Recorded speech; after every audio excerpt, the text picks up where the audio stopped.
Assalamualaikum warahmatullahi wabarakatuh. Teman-teman sekalian, pada kesempatan kali ini kita akan coba membahas tentang sifat malu. Secara bahasa, malu atau al-haya'u itu artinya at-taubah wal himsyah, yaitu penuh taubat dan sopan santun. Kemudian al-haya'u atau malu secara istilah syar'i artinya adalah sifat yang dikaruniakan Allah kepada seorang hamba sehingga membuatnya menjauhi keburukan dan kehinaan, serta mendorongnya untuk melakukan perbuatan yang baik. Malu adalah bagian dari iman, artinya tidak sempurna iman seseorang kecuali ia memiliki sifat malu. Dalam Shahihain, Nabi SAW bersabda, iman itu 60 sekian cabang, dan malu adalah salah satu cabang dari iman. Hadis riwayat Al-Bukhari dan Muslim. Dalam hadis Ibnu Umar radhiyallahu an juga disebutkan Rasulullah SAW melewati seorang lelaki Ansor yang sedang menasehati saudaranya agar saudaranya tersebut punya sifat malu. Maka Rasulullah SAW bersabda, biarkan ia, karena sesungguhnya malu itu bagian dari iman. Hadis riwayat Al-Bukhari dan Muslim. Rasulullah juga memutlakan sifat malu dengan kebaikan. Malu itu tidak datang kecuali dengan kebaikan. Hadis riwayat Al-Bukhari dan Muslim.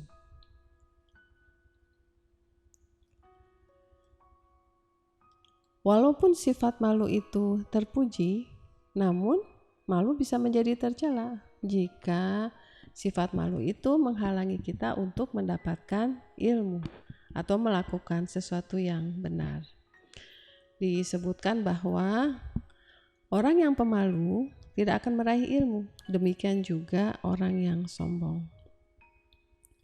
Ada contoh kejadian ya di mana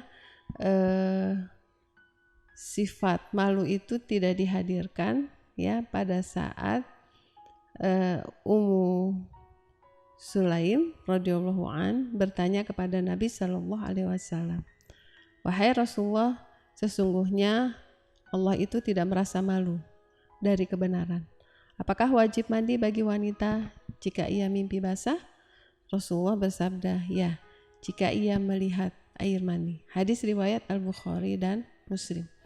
Ya, jadi ini contoh bahwa sebenarnya ketika bicara tentang mimpi basah itu sebenarnya hal yang tabu untuk dibicarakan. Tapi kita lihat bahwa Ummu Sulaim radhiyallahu an tidak malu menanyakan demi mendapatkan ilmu dan demi melakukan hal yang benar. Dan Nabi SAW pun tidak mengingkarinya. Karena andai ia tidak bertanya kepada Nabi SAW, tentu ia tidak akan tahu bagaimana fikih yang benar dalam hal ini. Ya, jadi mari sama-sama kita memohon ya kepada Allah agar seperti yang disabdakan oleh Rasul SAW, seburuk-buruk sifat yang ada pada seorang adalah pelit, dan yang sangat pelit dan sifat pengecut yang sangat pengecut. Hadis riwayat Abu Daud. Nah, jadi doa itu berbunyi, Allahumma a'udzubika minal hammi wal hazan wal ajzi wal kasal wal bukhli wal jubni wal faduhid daini wa qahri rijal.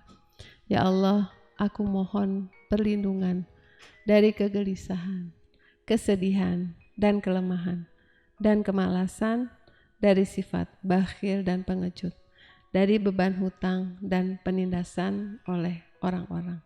Hadis riwayat At-Tirmizi. Jadi kesimpulannya, sifat malu itu terpuji dan merupakan bagian dari iman. Dan kita hendaknya memiliki sifat ini sehingga terhindar dari perbuatan tercela dan dosa.